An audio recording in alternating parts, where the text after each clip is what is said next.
Hello friends, this is Dr. Aditi Jain and you all are welcome to my YouTube channel ज्ञान वारिधि।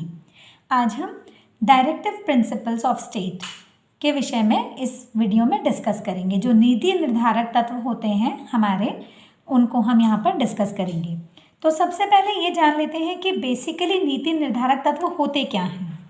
ये वो तत्व होते हैं जिन्हें ध्यान में रखकर केंद्र व राज्य सरकारें अपने राष्ट्र एवं राज्य की उन्नति किस सेंस में, शैक्षिक, राजनैतिक, सामाजिक एवं आर्थिक, मतलब किसी भी पक्ष को हम ले सकते हैं, के लिए नीतियों का निर्माण करती हैं।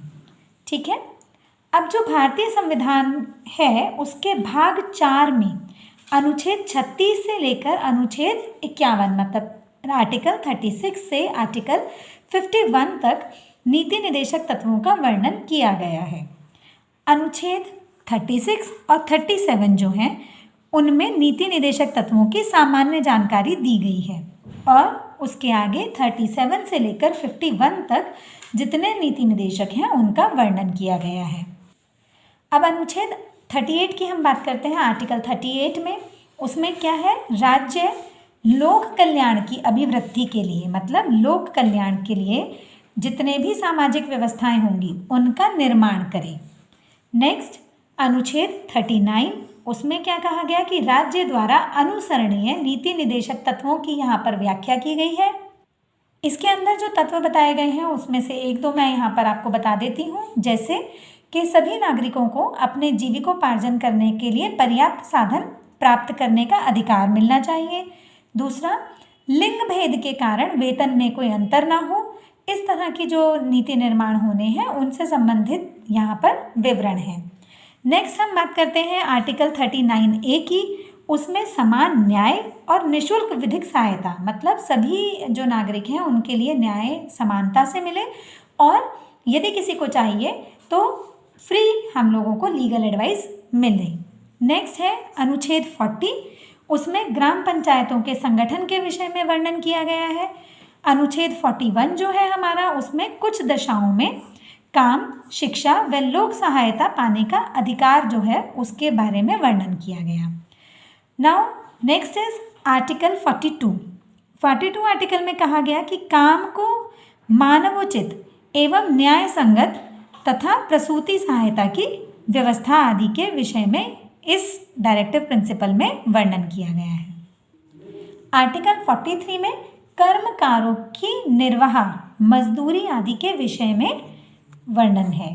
आर्टिकल 43A जो है वो उद्योगों के प्रबंध में कर्मकारों का भाग लेना, मतलब उद्योगों का जो प्रबंधन है, संगठन आदि है, उनमें कर्मकारों की जो वहाँ पे कार्य करते हैं लोग, उनकी सहभागिता के विषय में वर्णन किया गया।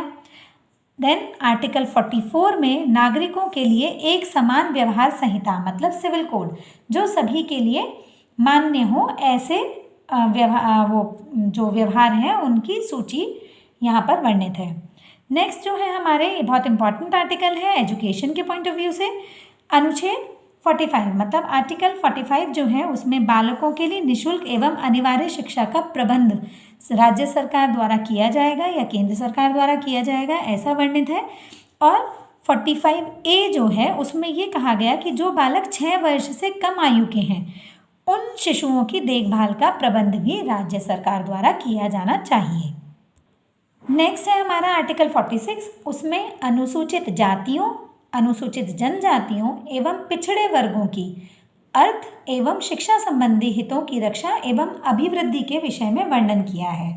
मतलब अगर हम ये कहें कि जो SC ST के लोग हैं उनके विषय में, उनकी एजुकेशन के कंसर्न में हो या इकोनॉमिकली या उनके जो हित हैं उन सभी की रक्षा के बारे में इस आर्टिकल में वर्णन किया गया है। नेक्स्ट है आर्टिकल 47, जिसमें ये कहा गया कि पोषाहार स्तर, जीवन स्तर आदि को ऊपर उठाने और लोक स्वास्थ्य के सुधार हेतु जो भी आवश्यक कदम हैं वो सरकार के द्वारा उठाए जाने चाहिए। नेक्स्ट आर्टिकल 48 की बात करते हैं तो वो कृषि एवं पशुपालन के संगठन आदि का दायित्व किस तरह से निर्वहन किया जाएगा उससे संबंधित है। आर्टिकल 48A की हम बात करते हैं तो उसमें पर्यावरण का संरक्षण, जहाँ हम रहते हैं वहाँ के पर्यावरण का संरक्षण, वन्य जीवों और वन की रक्षा आदि का एवं उनका संवर्धन करना, ये सब इसके अंतर्गत वर्णित है। नेक्स्ट हमारा आर्टिकल है 49। उसमें राष्ट्रीय स्मारक जो है हमारे, या राष्ट्रीय वस्तुएं जो हैं या स्थान हैं, उनके संरक्षण के लिए पूरे जो स्टेप्स हैं वो वर्णित हैं। नेक्स्ट है आर्टिकल 50। उसमें कहा गया कि राज्य की लोक सेवाओं में न्यायपालिका से कार्यपालिका का पृथक्करण, मतलब जो हमारी लोक सेवाएं हैं उनमें न्यायपालिका और कार्यपालिका दोनों के अलग अलग विवरण हैं और उनके कार्य प्रणाली वगैरह की अलग अलग व्याख्या की गई है। नेक्स्ट है अनुच्छेद 51। उसमें अंतर्राष्ट्रीय सुरक्षा एवं शांति की अभिवृद्धि से संबंधित जितने भी तत्व हैं वो मतलब यहाँ पर डिस्कस किए गए हैं। मुझे उम्मीद है कि आपको ये सब समझ में आया होगा। अगर आपको मेरी वीडियोस पसंद आती हैं तो उन्हें लाइक, सब्सक्राइब और शेयर करना ना भूलें। Thank you.